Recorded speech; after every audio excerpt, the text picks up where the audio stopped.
Plaza ADN. Junto a Lucía López, encontrémonos en tu Plaza ADN. Ya estamos de regreso entonces en este primer bloque que yo les decía, lo vamos a llamar El Mundo a la Carta.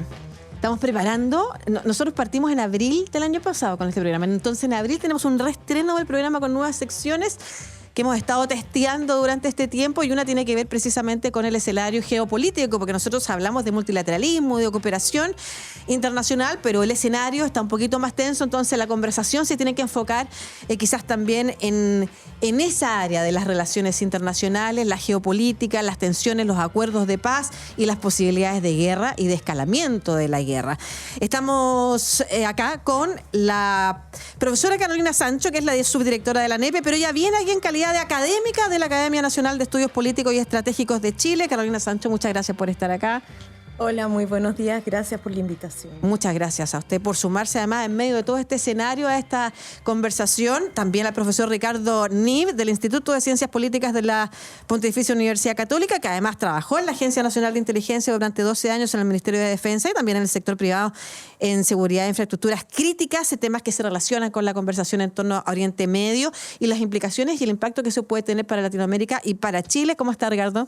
Hola, Lucía. Muy buenos días, muy buenas tardes, perdón, y gracias por la invitación también para dar mi opinión en este programa. Es súper importante el muy buenos días, muy buenas tardes, porque estamos saliendo hoy en la mañana a través de la radio por Radio ADN, pero este programa ya está al aire a través de la playlist de Plaza ADN en el YouTube de Radio ADN. Vamos a sincerar que esta conversación la estamos grabando hoy, jueves 5 de marzo a las 12 del día, porque hay cosas que pueden cambiar. Y han sido muchas las que nos han tocado ver este último tiempo, así es que parto contando eso. A partir de las 12 del día del jueves 5, la situación es la siguiente. Y eso es lo primero que les voy a preguntar, porque ustedes son los dos académicos tanto en ciberinteligencia, ciberseguridad, en temas de negociación de paz, en resolución de conflictos, en tu caso, Carolina, temas de defensa, también en tu caso, Ricardo. Entonces, todo eso se mezcla en el escenario que estamos viendo, y les quiero preguntar, hoy día, si ustedes tuvieran que dar un diagnóstico, un estado del arte de lo que está pasando, ¿qué es lo que dirían? ¿Cuál es el escenario hoy, Ricardo? Gracias, Lucía. Yo creo que estamos en una situación, el régimen iraní está bastante golpeado. Sin embargo, a diferencia de lo que pasó, por ejemplo, en Venezuela, que extrajeron al principal líder, el sistema iraní es mucho más complejo. Tiene varias instituciones que permiten, de hecho, el gran ayatollah es elegido por un consejo, y Israel anteayer bombardeó precisamente el edificio donde se tenían que reunir los otros clérigos para elegir el ayatollah. Entonces, de ese punto de vista, mucho más resiliente, aunque está golpeado, su industria militar y sus almacenes de misiles y drones también. Por lo tanto, está debilitado, que ya venía con debilitamiento de junio del año pasado, cuando fue el primer ataque. Entonces, no es un régimen que se caracterice por ser suicida. Entonces, lo más lógico es que busque la forma de salir, mantenerse, que con eso ya están ganando desde el punto de vista de la imagen interna, y lograr sentarse a la mesa con Estados Unidos nuevamente, dando alguna señal de que van a parar su programa nuclear, que es lo más importante, y eventualmente su programa de misiles.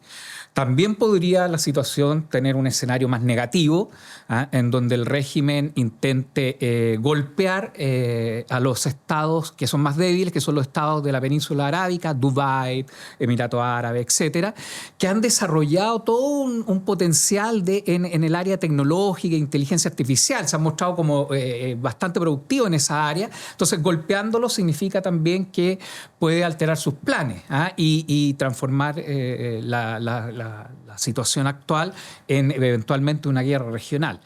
Y, por otro lado, internamente endurecerse el régimen y ser más opresivo.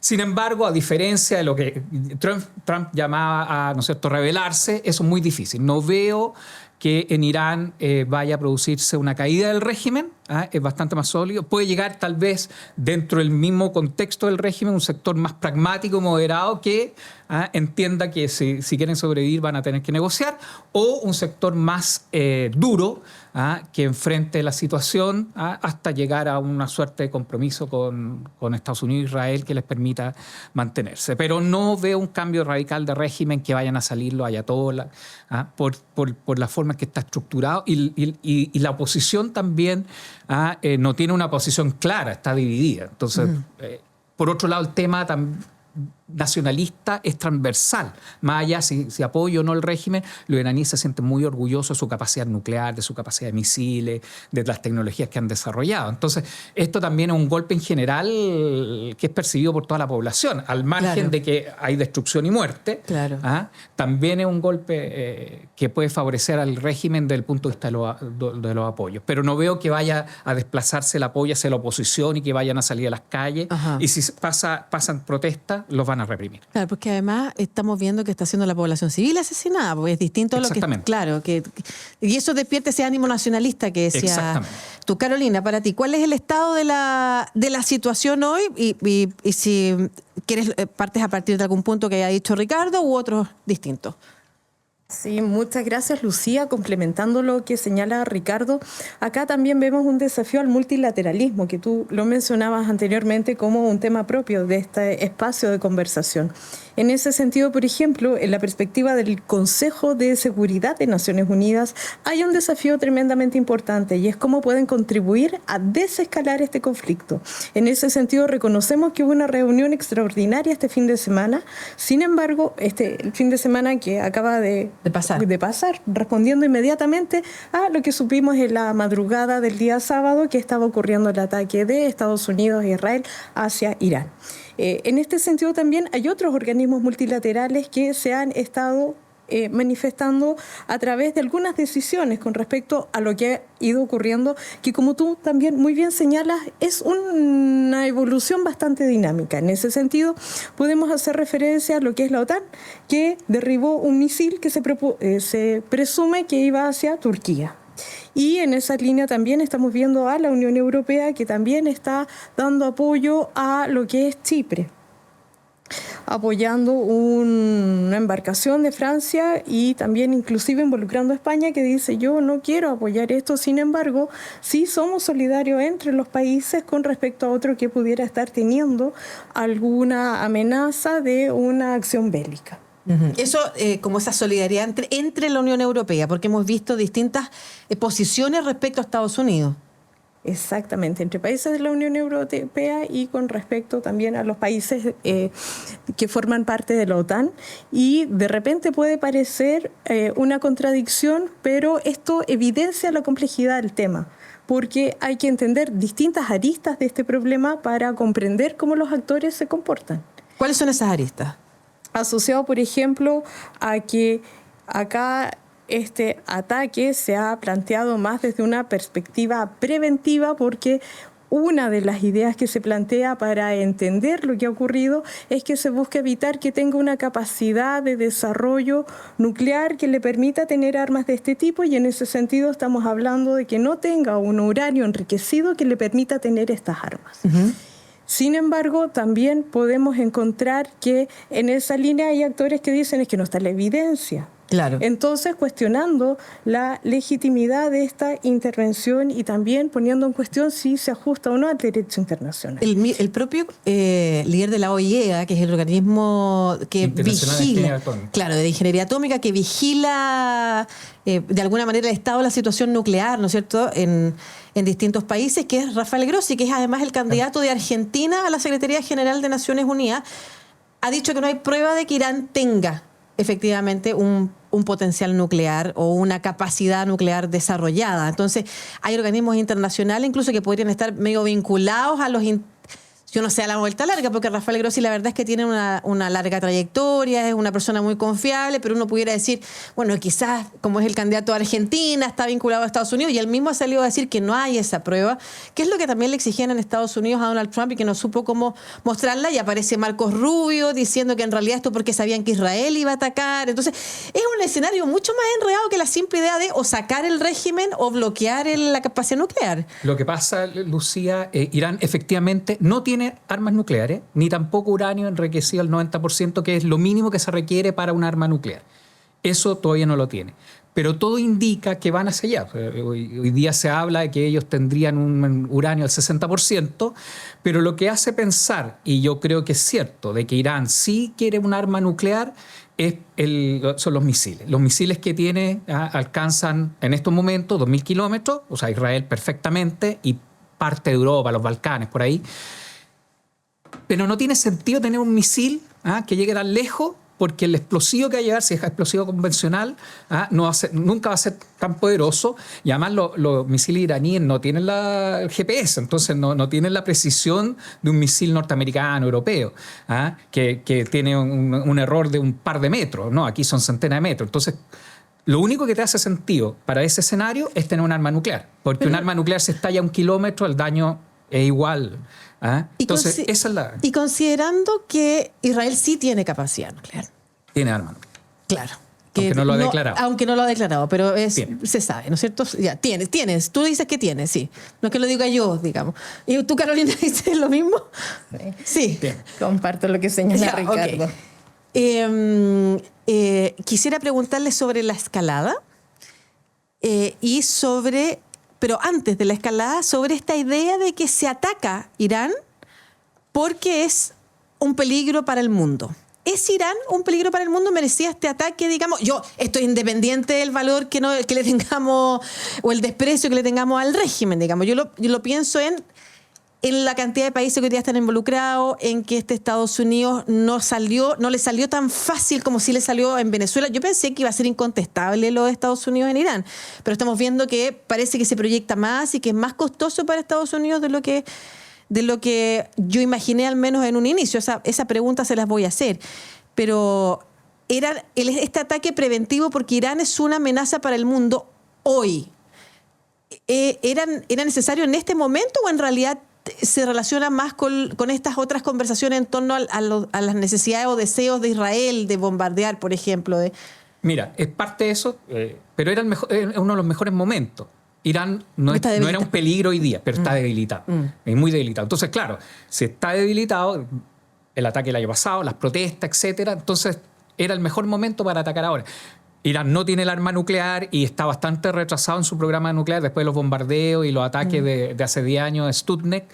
Se retrasó bastante en el programa nuclear. Y junio de este año también, cuando Estados Unidos decía que había desarmado la capacidad nuclear de... Entonces, la posibilidad de hacer una bomba ahora, no, se va a demorar varios años, pero sí va en ese camino. Por otro lado, Irán tiene una visión estratégica de ser la potencia regional. Entonces, como ellos no pueden enfrentar a Estados Unidos y su armamento gran parte era norteamericano y quedó obsoleto y está con restricciones, ellos desarrollaron una estrategia asimétrica. Entonces, ¿qué es lo que es la estrategia asimétrica? Uso de ataques ciber. Tener los proxy, estos grupos como Hezbollah, Hamas y los Houthi, a los cuales ayudan militarmente y económicamente a cambio de que ellos, ¿no es cierto?, peleen en nombre de Irán. Claro. Y los misiles y la guinda de la torta, por supuesto, el arma nuclear. Pero ¿qué es un proxy? Porque lo hemos escuchado mucho y es súper importante. ¿Qué estamos para aprender? Es un actor títere. Es un actor al cual tú ayudas a formarse. De hecho, los iraníes ayudaron a Hezbollah a crearse en los años 80. Fueron gente de la fuerza Quds, que es la fuerza especial de los guardias revolucionarios, que va al extranjero y arma estos grupos que son grupos no estatales, por lo general fuerzas guerrilleras que pelean por una causa que afín, por supuesto, alineada con Irán. En el caso de Hezbollah y los rebeldes Houthi está el tema religioso porque son de la rama chía de Islam. Hamas es el enemigo de mi enemigo. Es suní, pero más laico sobre todo, pero es el enemigo de Israel, mi enemigo. Entonces, ¿qué hago yo? A un grupo ya existente, o formo un grupo o un grupo ya existente, lo ayudo, ¿no es cierto?, militarmente, entrenamiento, financiamiento. Peleas por tu causa, pero pelear por tu causa me ayuda. Claro, me sirve. Estamos con el profesor Ricardo Niv del Instituto de Ciencias Políticas de la Universidad Católica, que además trabajó durante 12 años en la Agencia Nacional de Inteligencia, ha trabajado en el Ministerio de Defensa. Y estamos también con la profesora Carolina Sancho, que es académica de la Academia Nacional de Estudios Políticos y Estratégicos de Chile, la ANEPE, además académica también del Instituto de Estudios Internacionales de la Universidad de Chile y de la FEN, ¿no es cierto?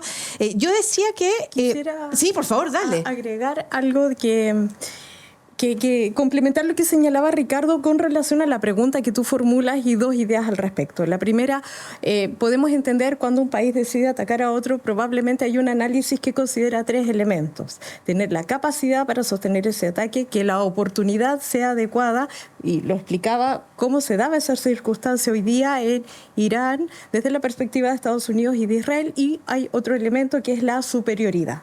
Superioridad para enfrentarlo y estimar que va a ser beneficioso para quienes están atacando. Y en esa misma línea, desde la teoría de juegos hay un planteamiento, y es que si un país está desarrollando energía nuclear con fines bélicos, el país que lo ve como amenazante aquello, hay que atacar. Si ese país ya tiene la capacidad nuclear, es decir, las armas nucleares... Ya no hay que atacar. Exactamente, hay que sentarse a conversar. Y es así como tú puedes ver que hay otros países que en forma no declarada desarrollaron esta capacidad de energía nuclear para tener armas nucleares, es decir, uranio enriquecido al 90%, como lo indicaba Ricardo. Y una vez que hay conocimiento que eso ha ocurrido y los países tienen sus maneras de dejar evidenciar aquello, entonces ya no hay nada más que hacer. Luego, también en esa óptica podía entenderse esta actuación que hemos visto este fin de semana. Perfecto. Carolina, te quería preguntar sobre esa percepción que yo tenía de que iba a ser una cosa muy quirúrgica, como lo que pasó en Venezuela, sacar al líder, quizás con otros fines, porque vemos que en Venezuela cambio de régimen completo no hay, se saca un líder, pero sigue un poco el mismo gobierno, actuando como bajo las órdenes de Estados Unidos hoy día, y prioritariamente parece ser por el tema del petróleo, ¿no es cierto? Y en el caso de Irán, yo pensé que iba a ser así más corto, pero tanto hay informes en la prensa norteamericana respecto de las advertencias que hubo del análisis de inteligencia respecto de la dificultad que iba a tener este ataque, como un escenario que estamos viendo también desde los voceros y líderes de los países europeos, que son los aliados de Estados Unidos, y otros sobre que quizás es más difícil de lo que creíamos y puede durar más tiempo. ¿Cuál es tu opinión, Carolina? Hay una máxima cuando estamos hablando de conflictos bélicos, particularmente cuando se trata de guerras. Sabemos cuándo empieza, pero no cuándo termina o cómo termina. Y en ese sentido, entonces, en ninguna de este tipo de incursiones hay claridad al respecto. Si revisamos el caso del que estamos hablando, hemos visto en estos 6 días de desarrollo del conflicto armado de que ha habido una ampliación en la extensión de los territorios involucrados, como también una extensión en la estimación del tiempo que esto llevaría. Recordemos lo que supimos esa madrugada de fin de semana, en donde se hace referencia a que pudiera ser 4 o 5 días. Ya hacia finales del fin de semana, comienzos de esta semana, la estimación era 4 o 5 semanas. Y finalmente tenemos una declaración en donde se señala de que no se va a precisar cuánto tiempo, y se ha dejado claro de que hay capacidad para sostener esto bélicamente durante el tiempo que sea necesario. ¿Capacidad por parte de quién? Por parte de los países que inicialmente inician este ataque, que sería Estados Unidos con Israel. ¿Pero tiene capacidad Irán de sostener eso? Y ahí viene una pregunta muy buena, justamente, y que se aplica a los 3 países y que nos puede orientar para hacer una estimación del tiempo que esto pudiera durar. ¿Qué capacidad militar en términos de armas tienen para mantener este esfuerzo bélico que estamos viendo por estos días, que es bastante intenso? O sea, son armas con menor potencia y de mucho menor costo económico, la comparación de un misil iraní versus la bomba inteligente norteamericana. Exactamente, que detiene los misiles, que cuesta millones versus los miles de dólares que cuestan los misiles iraníes. Pero escuchaba a algunos profesores también en entrevistas en el extranjero que hablaban de Irán se ha preparado 20 años para esto. Miren, les quiero preguntar sobre esa capacidad, y tú también, Carolina, quieres agregar algo sobre esto y sobre los riesgos que implica para Latinoamérica. Si hay posibilidad de escalada a Latinoamérica, sabemos que Hezbollah ha actuado en América Latina. Y por otro lado, este fin de semana se reúnen en Estados Unidos, llamados por el presidente Trump, varios presidentes de Latinoamérica, incluido el presidente electo chileno. Carolina, ¿tú querías decir algo sobre...? Yo quería decir algo con respecto a que, en términos de cómo se está desarrollando este conflicto bélico, ya reforzando lo que vimos en el conflicto entre Rusia y Ucrania, aparecen los drones. como un tipo de arma de muy bajo costo y con un impacto realmente relevante en cuanto a lo que logra si miramos el esfuerzo económico y del tipo de arma que se está utilizando. Y en ese sentido, destacar que Irán es un país que ha destacado por su capacidad de desarrollo de drones. ¿Por qué? ¿Qué hacen los drones? Son baratos. Estamos hablando de un tipo de armas letales autónomas que te permiten, por ejemplo, en forma más rápida y económica, por ejemplo, utilizar bombas y generar explosivos en lugares que de otra manera es más difícil de llegar, por ejemplo, una base militar. Pero el daño que realizan, el impacto, ¿cuánto es? Como una bomba. Depende de la cantidad de explosivo que tenga el dron. Pero lo que estamos viendo en el caso de los drones de Irán es que tienen una capacidad para llevar una importante carga explosiva y hemos visto acciones exitosas en aquello en el marco de este conflicto que ha ocurrido. Y hemos visto, por ejemplo, en Arabia Saudita, en donde ellos han logrado exitosamente conseguir explosiones en bases militares. Y en esa línea, entonces, efectivamente, lo señalaba anteriormente Ricardo, estamos viendo cómo hay armas de más bajo costo que están logrando el mismo impacto. Irán destaca en aquello. ¿Hay alguna posibilidad, Ricardo, y Carolina también si quieres decir algo, de que esto sea como fue Afganistán para Estados Unidos?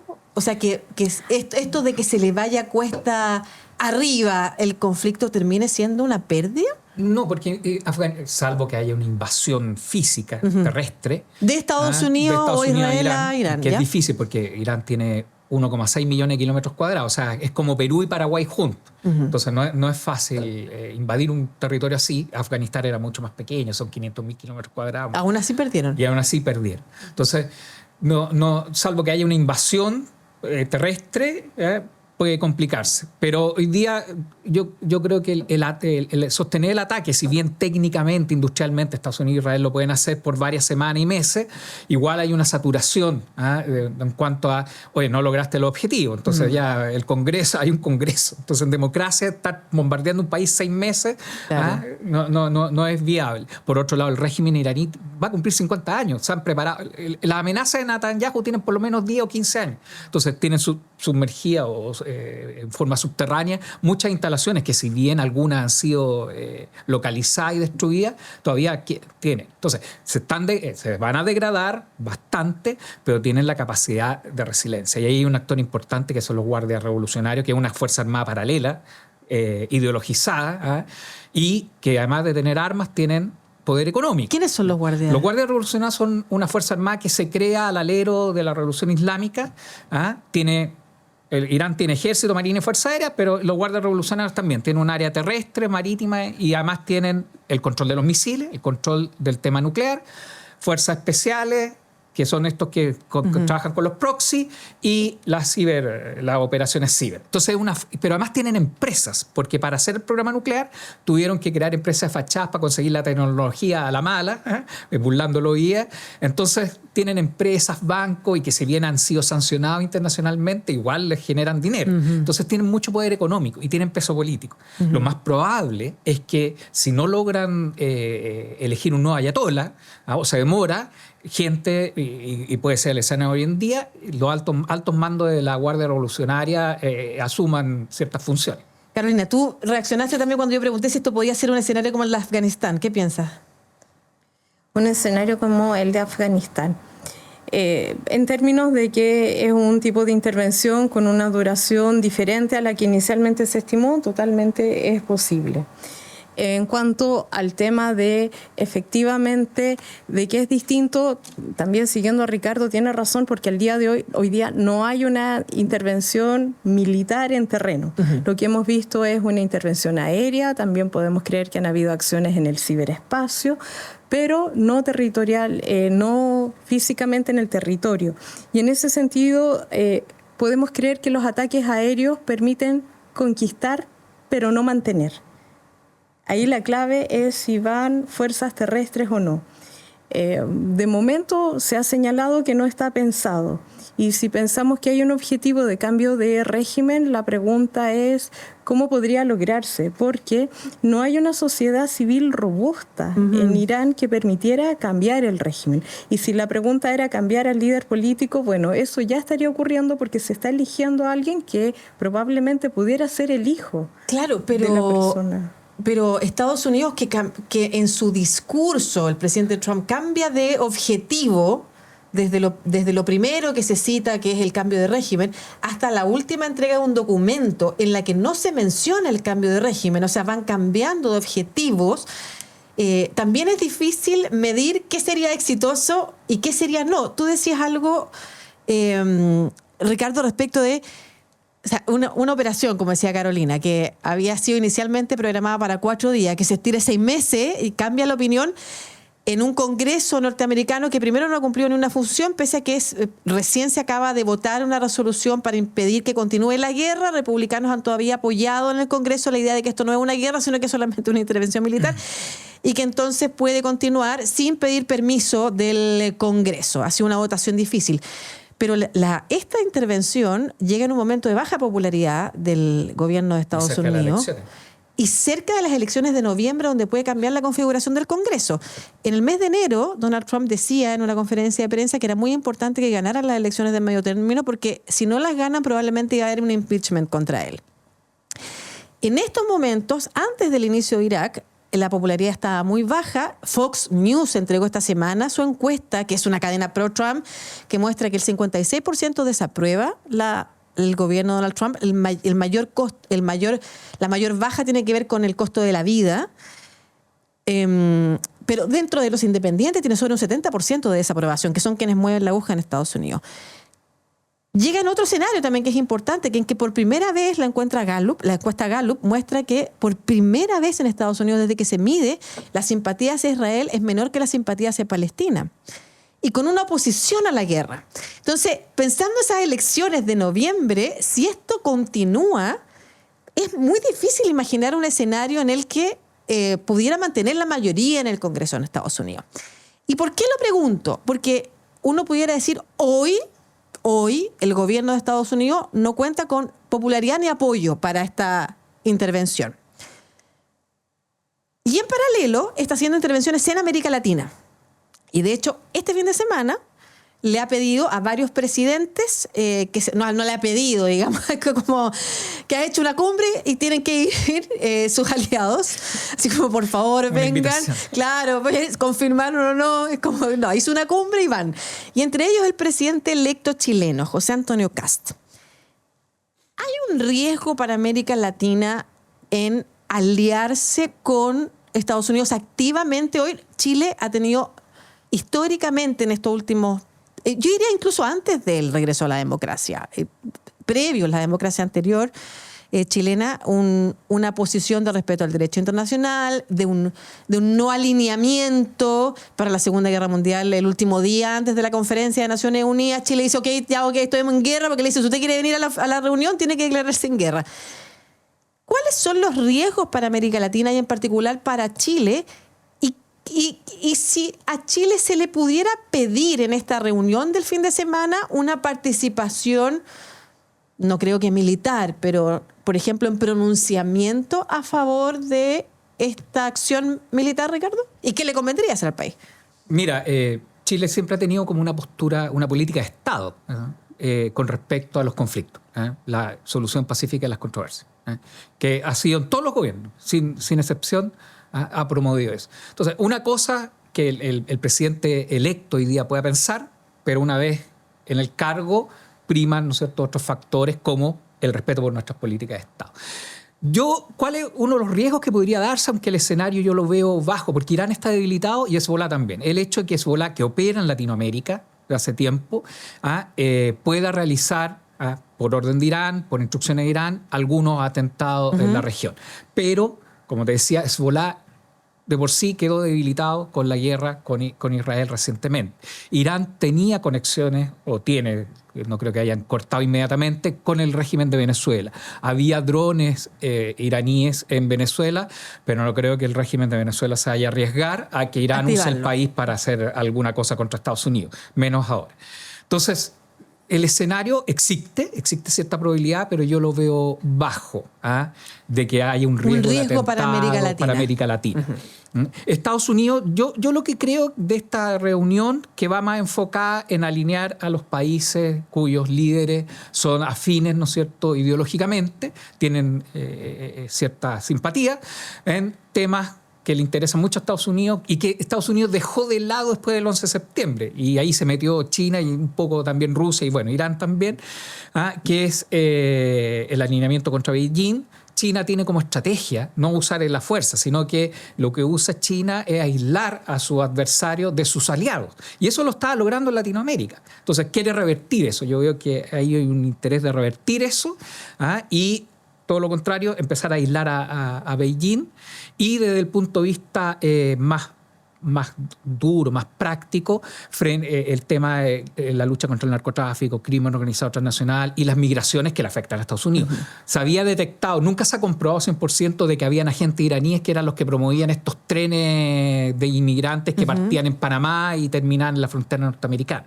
Entonces, es parte de ese foco, ¿no es cierto?, que los países alineados con Estados Unidos, compartan información de inteligencia, operaciones contra el narcotráfico, por ejemplo, por ese lado. Yo creo que a Estados Unidos le interesa eso y aislar a China. Perfecto. ¿Y tiene capacidad, Carolina, para estar en esos dos frentes, Oriente Medio y América Latina? Quizá a América Latina le cuesta menos trabajo alinearlo, y si eso podría representar un riesgo para Chile, ¿qué se le podría pedir a Chile en el marco de esta intervención militar en el Medio Oriente o guerra en el Medio Oriente, Oriente Medio, como le dice académicamente, y a Chile qué le convendría hacer si es que Estados Unidos pidiera algo?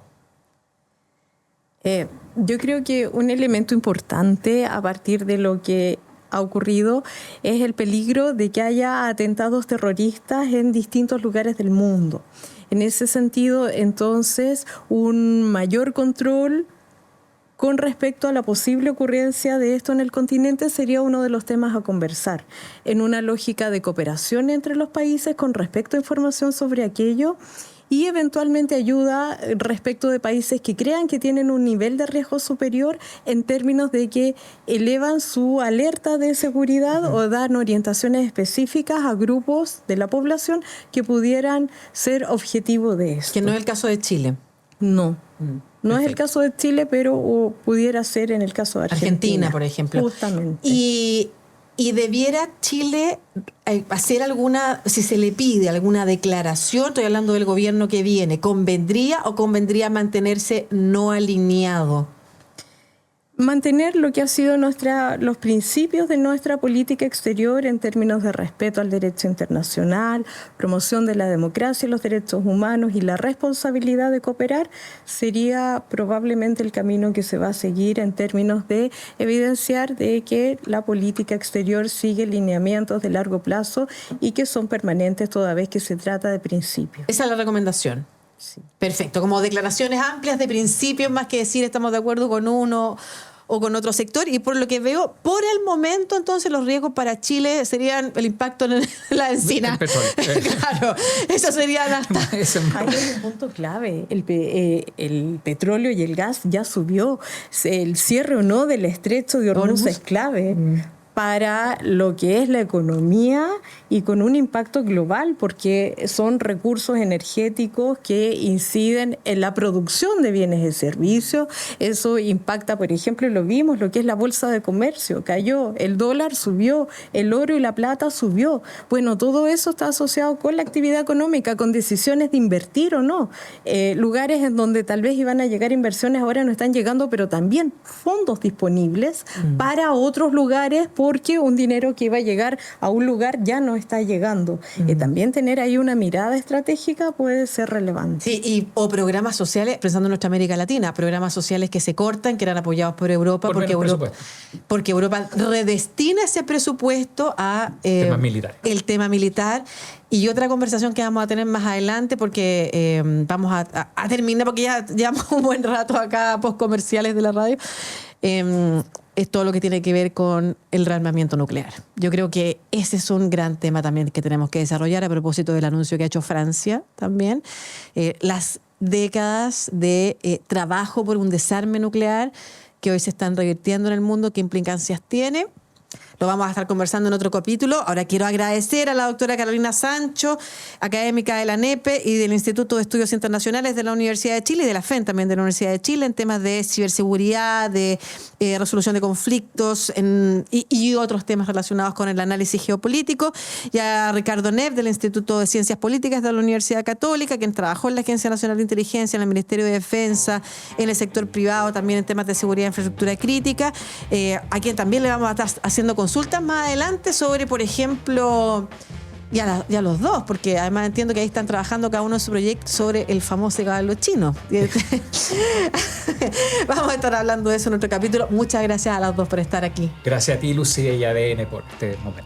Muchas gracias, Lucía, por la invitación y que sea un excelente fin de semana. Oiga, de otras cosas que vamos a estar conversando y vamos a estar pasando el dato son los de los cursos, los cursos en la NEPE, los cursos en la Católica, los cursos en el Instituto de Estudios Internacionales. Regalamos durante el verano cursos de verano del IEI y fue un éxito, nos llevó mucha gente. Yo incluso participé de uno de prospectiva, así que súper interesante ver también cómo las audiencias están muy atentas a estas conversaciones. Muchas gracias. Gracias. El mundo a la carta. Factor Ambiental, más de 15 años de experiencia en la gestión de residuos, mantenciones industriales y servicios logísticos. Operamos en minería, energía, construcción e industria productiva en general. Factor Ambiental, gestión de residuos para una industria limpia y sostenible. Busca más información en factorambiental.cl. ¿Tiene que cumplir con la ley REP o quiere colaborar con su comunidad en la disminución de la basura que llega a los vertederos o al océano, pero no sabe cómo? Bueno, necesitan a Recifast. Recifast es una empresa de soluciones innovadoras y sustentables en manejo de residuos y logística comprometida con el cuidado del medio ambiente. Además, tienen el RepTrack, una planta de reciclaje móvil única en Latinoamérica que se traslada para realizar la recolección y compactación de residuos en el lugar donde se generan. El reciclaje es más limpio, fácil y eficiente. Además, educativo. Más información del RepTrack y de Recifast en recifast.com. Revisa otras conversaciones sobre diálogo y cooperación, sostenibilidad y multilateralismo en esta playlist de Plaza ADN en el YouTube de Radio ADN.